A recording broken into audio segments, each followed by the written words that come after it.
성경을 다 안다는 당신에게 묻습니다. 하늘과 땅 사이에 서서 칼을 휘두른 거대한 천사를 들어본 적 있나요? 전차보다 빠르게 달린 예언자, 예수님 제자들의 순간 이동까지 설교 시간에 단 한 번도 다뤄지지 않은 성경에 실제로 기록된 초자연적 비밀 5가지를 지금 공개합니다. 당신이 믿는 하나님의 능력이 상상을 줄 것입니다. 첫 번째 이야기는 역대상 승조 1장에 등장하는 거대한 천사에 관한 것입니다. 사탄이 다윗 왕을 부추겨서 이스라엘의 인구 조사를 하게 만들었거든요. 군사령관 요압은 이게 좋은 생각이 아니라고 반대했지만 다윗은 결국 조사를 강행했어요. 얼마 지나지 않아 다윗은 자신이 한 일이 죄악이라는 걸 깨닫 하나님께 회개했죠. 하나님은 다윗에게 3가지 벌 중 하나를 선택하라고 하셨어요. 3년의 기근, 3개월 동안 적들에게 쫓기는 것, 아니면 3일간 주님의 칼을 맞는 것. 다윗은 3번째를 선택했습니다. 사람의 손보다는 하나님의 손에 직접 심판받기를 원했던 거예요. 그러자 하나님께서 이스라엘에 전염병을 보내셨고 7만 명이 목숨을 잃었죠. 그런데 여기서 끝이 아니었어요. 하나님께서 예루살렘을 멸망시키려고 천사를 보내셨거든요. 15절을 보면 천사가 예루살렘을 파괴하려는 순간 하나님께서 마음을 돌이키시고 천사에게 손을 거두라고 명령하셨다고 나와 있어요. 그때 천사는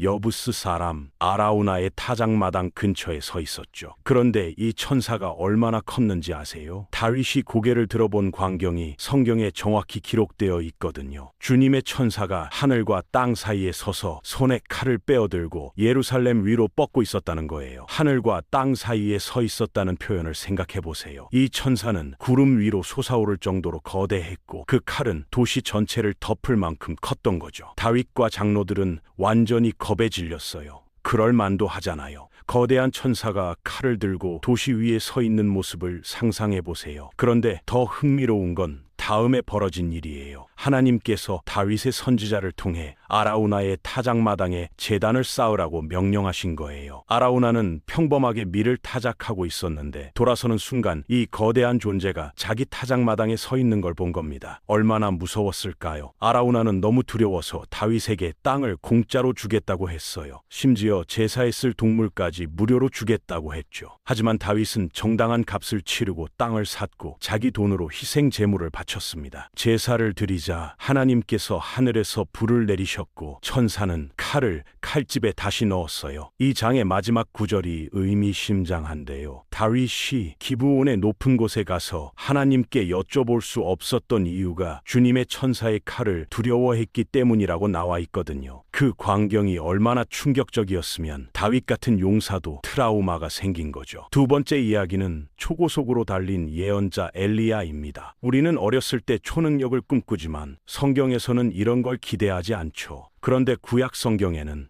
하나님께서 특정 인물에게 일시적으로 초인적인 속도를 허락하신 순간이 기록되어 있어요. 엘리야는 바알 선지자들과의 대결에서 승리한 직후였어요. 젖은 제단 위로 하늘에서 불을 내려 유일하신 참 하나님의 능력을 증명했고 거짓 선지자들을 처단한 후였죠. 그리고 3년 넘게 계속된 기근을 끝낼 비가 곧 내릴 거라고 선언했어요. 엘리야는 아합 왕에게 날씨가 악화되기 전에 빨리 전차를 타고 가라고 말했습니다. 하늘이 어두워지고 비가 쏟아지기 시작했죠. 그런데 바로 여기서 믿기 힘든 일이 벌어져요. 열왕기상 10장 46절을 보면 주님의 능력이 엘리야에게 임했고 그는 옷자락을 허리에 동여매고 아합보다 앞서 이스라엘까지 달렸다고 나와 있거든요. 학자들은 이 거리가 최소 25km 이상이라고 추정해요. 그런데 중요한 건 엘리야가 단순히 달린 게 아니라는 거예요. 왕의 전차보다 빠르게 달렸다는 거죠. 전차는 속도와 기동성 때문에 전쟁에서 사용되는 차량이었어요. 현대로 치면 군용 차량을 사람이 뛰어서 따라잡고 앞지른 거나 마찬가지죠. 엘리야는 전차를 따라잡는 것으로 끝나지 않았어요. 상당한 거리 차이로 앞서 나갔거든요. 약간 무작위로 보일 수 있지만 이 행동에는 깊은 의미가 있어요. 엘리야는 방금 일어난 기적적인 사건이 하나님의 백성 사이에 종교적 부흥을 촉발하기를 바랐던 거예요. 그래서 악한 왕 아합이 사는 이스라엘로 급히 달려간 겁니다. 세 번째 이야기는 정말 혼란스럽고 이상한 내용이에요. 저도 여러 번 읽었지만 여전히 왜 성경에 있는지 무슨 의미인지 모르겠거든요. 열왕기상 13장 전체가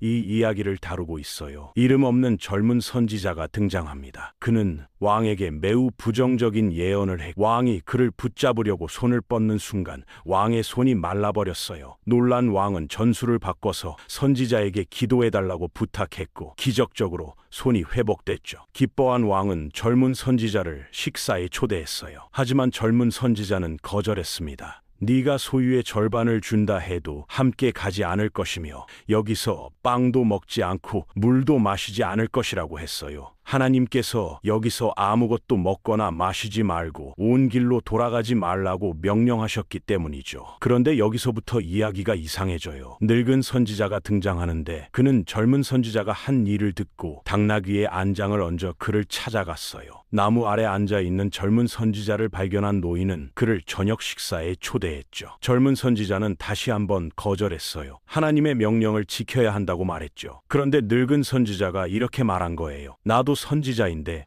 하나님께서 내게 천사를 보내 너를 집으로 데려와 식사하라고 하셨다고요. 그런데 성경은 이게 거짓말이었다고 명확히 기록하고 있어요. 젊은 선지자는 이 말을 믿고 노인을 따라갔습니다. 함께 식사를 하던 중에 갑자기 주님의 말씀이 늙은 선지자에게 임했어요. 그리고 노인은 젊은이에게 외쳤죠. 네가 하나님의 말씀을 거역하고 멈춰서서 먹고 마셨으니 네 조상들과 함께 묻히지 못할 것이라고요. 식사 후 늙은 선지자는 젊은이를 위해 당나귀에 안장을 얹어주고 보냈어요. 그런데 집으로 가던 중에 사자가 나타나 그를 죽였습니다. 더 이상한 건 사자가 시체를 먹지도 않고 당나귀를 해치지도 않았다는 거예요. 사자와 당나귀가 시체 옆에 나란히 서 있었다고 해요. 지나가던 사람들이 이 이상한 광경을 보고 마을에 알렸고 늙은 선지자가 이 소식을 듣고 다시 당나귀를 타고 가서 시체를 거둬왔어요. 그는 젊은 선지자를 위해 애도하며 자신의 무덤에 그를 묻었죠. 그리고 아들들에게 자기가 죽으면 젊은 선지자 옆에 묻어달라고 했어요. 이 이야기가 도대체 무슨 의미인지 정말 혼란스러워요. 늙은 선지자는 처음에는 거짓말을 했지만 두 번째는 진짜 예언을 한 거거든요. 하나님께서 거짓말쟁이를 통해 진실을 말씀하신 건지 순종의 중요성을 가르치려는 건지 알 수가 없어요. 네 번째 이야기는 야곱이 파라오를 축복한 사건입니다. 창세기를 읽으면서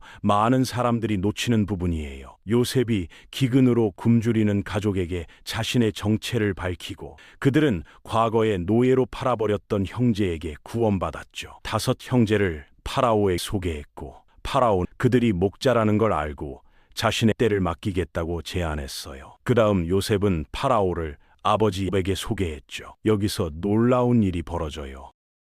야곱이 파라오를 축복했다고 2번이나 언급하거든요. 물론 각주를 보면 이게 단순한 인사말일 수도 있다고 나와 있어요. 하지만 만약 진짜 축복이었다면 엄청 의미가 있는 거예요.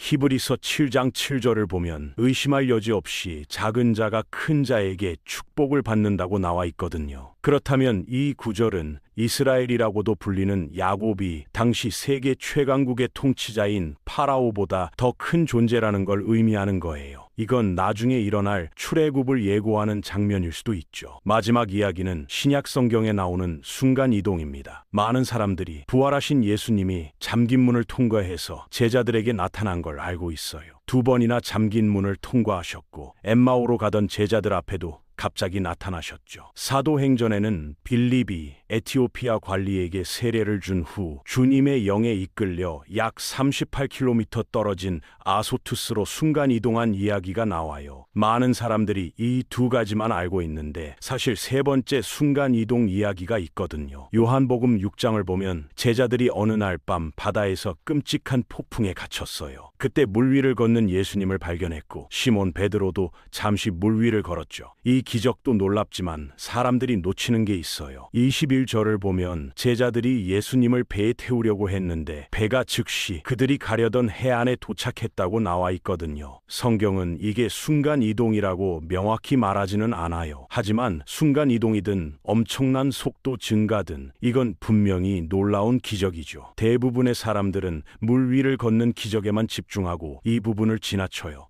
하지만 이 장면은 시간과 공간, 물질에 대한 예수님의 궁극적인 권위를 보여주는 거거든요. 물리 법칙을 초월하시는 분이시라는 걸 증명하는 거예요. 이 5가지 이야기를 보면 성경이 단순한 도덕 교과서나 역사책이 아니라는 걸 알 수 있어요. 하늘과 땅 사이에 서 있는 거대한 천사, 전차보다 빠르게 달리는 예언자, 순간이동하는 제자들. 이런 이야기들은 우리가 섬기는 하나님이 얼마나 경외로운 분인지를 보여주죠. 개인적으로 이런 이야기들을 읽으면서 성경을 너무 안전하게만 읽어왔다는 생각이 들었어요. 우리가 익숙한 이야기만 반복해서 읽고 불편하거나 이해하기 힘든 부분은 건너뛰는 경향이 있거든요. 하지만 성경 전체를 꼼꼼히 읽다 보면 우리의 상상을 뛰어넘는 놀라운 장면들이 숨어 있다는 걸 깨닫게 되는 거예요. 이런 이야기들이 우리에게 주는 교훈은 명확하죠. 하나님은 우리가 만든 틀 안에 갇힐 분이 아니라는 거예요. 우리의 논리와 이해를 초월하시는 분이고 불가능해 보이는 일들을 가능하게 만드시는 분이죠. 거대한 천사를 보내실 수도 있고 사람에게 초인적인 속도를 허락하실 수도 있고 시간과 공간의 법칙을 바꾸실 수도 있는 거예요. 앞으로 성경을 읽을 때 이런 숨겨진 이야기들에 더 주목해보면 좋을 것 같아요. 우리가 몇 번을 읽어도 새로운 걸 발견할 수 있는 게 성경이거든요. 오늘 다룬 5가지 이야기는 시작에 불과하죠. 성경 곳곳에는 우리가 아직 발견하지 못한 놀라운 이야기들이 더 많이 숨어 있을 거예요. 오늘은 성경 속에 숨겨진 믿기 힘든 5가지 이야기에 대한 내용이었습니다.